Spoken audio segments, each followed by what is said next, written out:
মদিনায় নবী করিম সাল্লাল্লাহু আলাইহি ওয়াসাল্লাম হিজরতের তৃতীয় সনে 7ই শাওয়ালের শনিবার সন্ধ্যায় পূর্বে নবী করিম সাল্লাল্লাহু আলাইহি ওয়াসাল্লাম মদিনায় পৌঁছালেন। বাড়িতে তিনি তার নিজের তরবারি ফাতেমা রাদিয়াল্লাহু আনহাকে দিয়ে বললেন, মা, এই রক্ত ধুয়ে দাও। আল্লাহর কসম, এটা আজ আমার নিকট খুব সঠিক প্রমাণিত হয়েছে। এতপর হযরত আলী রাদি এবং তার তরবারি ফাতেমা রাদি দিকে দিলেন এবং বললেন, এটার ও রক্ত ধুয়ে ফেলো। আল্লাহর শপথ, এটাও আজকে অত্যন্ত সঠিক প্রমাণিত হয়েছে। তার এই কথা শুনে নবী করিম সাল্লাল্লাহু আলাইহি ওয়াসাল্লাম তাকে বললেন, তুমি যদি নিঃস্বার্থভাবে যুদ্ধ করে থাকো তবে তোমার সঙ্গে সুয়াইল ইবনু হুনাইফ এবং আবু দুজানা ও নিঃসন্দেহে যুদ্ধ করেছে। ইবনু হাশিম, 2য় খণ্ড, পৃষ্ঠা 100। দুই দলের নিহত সংখ্যা। অধিকাংশ বর্ণনাকারী একমত মুসলিম শহীদদের সংখ্যা ছিল 70 জন। তাদের মধ্যে অধিক সংখ্যক ছিল আনসার এবং তাদের 65 জন শহীদ হয়েছে। খাজরাজ গোত্রে 41 জন এবং আউস গোত্রে 24 জন। একজন ইহুদি নিহত হয়েছে এবং মুহাজির শহীদদের সংখ্যা ছিল মাত্র 4 জন।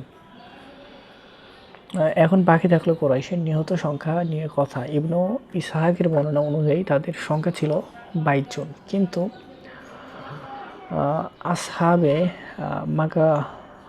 মাগাজি এবং আহলুস সিয়ার এর যুদ্ধের যে বিস্তারিত বিবরণ দিয়েছে এবং যাতে যুদ্ধের বিভিন্ন স্থানে নিহত মুশরিকদের যে আলোচনা এসেছে তাতে গভীরভাবে চিন্তা করে হিসাব করলে এবং সংখ্যা 22 জন বরং 34 জন, সেই সব ব্যাপারে আল্লাহ তাআলা সর্বাধিক জ্ঞানের অধিকারী। 440 উদ্বেগপূর্ণ মদিনা।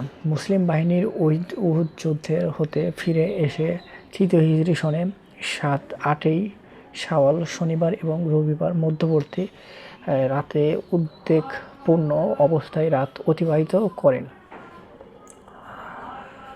যুদ্ধে তাদের ক্ষতি বিক্ষত করে ফেলেছিল, তবুও তারা মদিনার পথ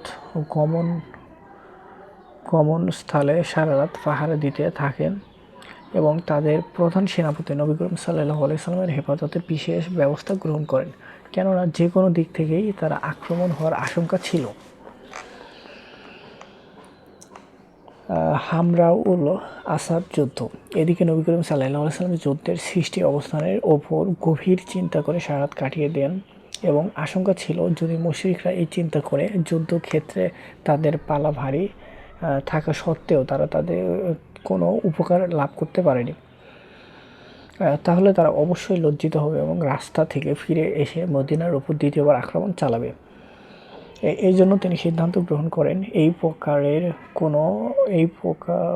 প্রকারেরই হোক তাদের প্রত্যাবর্তন করতে হবে।